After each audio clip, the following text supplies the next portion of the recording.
ప్రస్తుతం ఆంధ్రప్రదేశ్లో ఒక సాధారణ ప్రజానీకం ఎవరైతే ఉన్నారో వాళ్ళకి అంతు పట్టని అంశం ఏదైనా ఉంది అంటే కనుక నా బ్యాక్గ్రౌండ్లో చూడొచ్చు. సీఎం చంద్రబాబు ప్రత్యేక విమానాలకు తాజాగా 10,92,00,000 విడుదల చేస్తూ ప్రభుత్వం ఉత్తర్వులు జారీ చేసింది.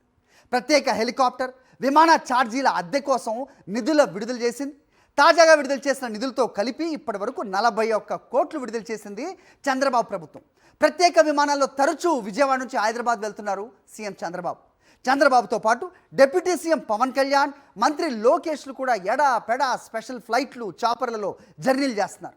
అయితే పవన్ లోకేష్ విమానాల లెక్కలు ఇంతవరకు బయట పెట్టలేదు కూటమి సర్కార్.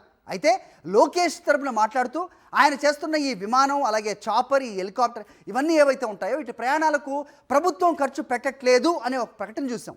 అయితే మరి ఎవరు పెడుతున్నట్టు, దానికి సంబంధించిన ఒక అకౌంట్ డీటెయిల్స్ కానీ లేకపోతే వైట్ పేపర్ కానీ ఇప్పటివరకు ప్రభుత్వం ఎందుకు రిలీజ్ చేయలేదు?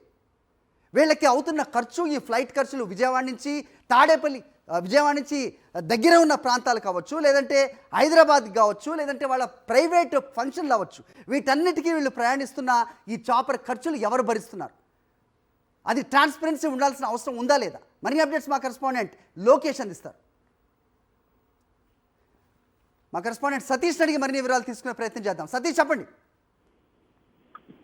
మరి ఆంధ్రప్రదేశ్ రాష్ట్ర ప్రభుత్వం ప్రత్యేక విమానాలు, హెలికాప్టర్ల ప్రయాణాలకు సంబంధించి మరొక 10,92,00,000 రూపాయలను విడుదల చేసింది. సాధారణ పరిపాలన శాఖ సెక్రటరీ ఈ మేరకు పొలిటికల్ సెక్రటరీ అయినటువంటి సురేష్ కుమార్ ఉత్తర్వులు జారీ చేశారు. ఇందులో చాలా స్పష్టంగా ముఖ్యమంత్రి చంద్రబాబు వాడేటువంటి హెలికాప్టర్లకు సంబంధించి ఏవైతే ప్రత్యేక హెలికాప్టర్ విమాన ఛార్జీలకు సంబంధించినటువంటి అద్దె కోసం ఈ ఆర్థిక సంవత్సరంలో 10.92 కోట్లను మంజూరు చేసింది. ఈ మేరకు ఏవియేషన్ కార్పొరేషన్ లిమిటెడ్ కు అనుమతులు ఇస్తూ ప్రభుత్వం ఉత్తర్వులు జారీ చేసింది.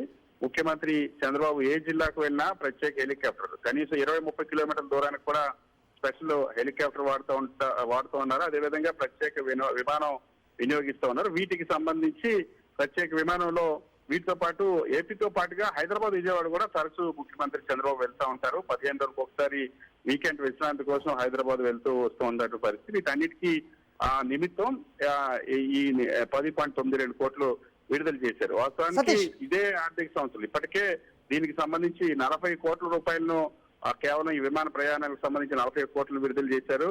మే 22వ తేదీన 19.12 కోట్లు సంబంధించి జీవో రిలీజ్ చేశారు. అదేవిధంగా సెప్టెంబర్ 18న 2వ త్రైమాసికానికి సంబంధించి 10.92 కోట్లను విడుదల చేశారు. సో పూర్తిగా ఒకవైపు రాష్ట్ర ప్రభుత్వం ఆర్థిక సంక్షోభంలో ఉంది.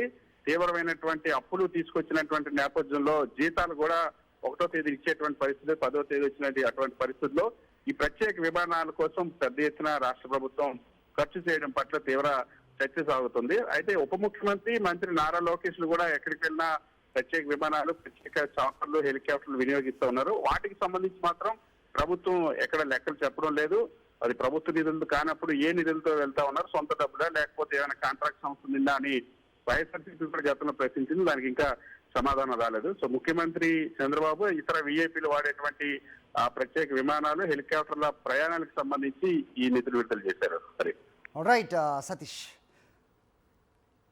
రైట్, ఇక ముఖ్యమంత్రిగా చంద్రబాబుకి ప్రోటోకాల్ కానీ లేకపోతే ఇలాంటి చాపర్ సదుపాయం కానీ ఉంటే ఉండొచ్చుగాక. అయితే ఎంతటి దుబారా చేస్తున్నారు అనేది ఒక్కసారి ప్రజానికం కూడా ఆలోచిస్తోంది అనే అవగాహన కూడా ప్రభుత్వానికి లోపించింది.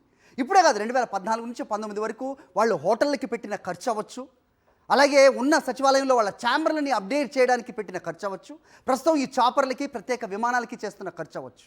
ఎక్కడి నుంచి వస్తుంది? ఎవరి డబ్బులు? సో అప్పులు పుట్టే పరిస్థితి లేదు అంటూ బేదరుపులు అరుస్తున్న ముఖ్యమంత్రి, ప్రభుత్వ యంత్రాంగం మరి వీటికి చేస్తున్న ఖర్చు ఎక్కడి నుంచి వస్తుంది? ఉప ముఖ్యమంత్రి లోకేష్ చేస్తున్న ఖర్చు ఎవరు పెడుతున్నారు? ఎవరు ఆ బిల్స్ కడుతున్నారు? ట్రాన్స్పరెన్సీ ఉండాలా లేదా? మీరే ఆలోచించాలి.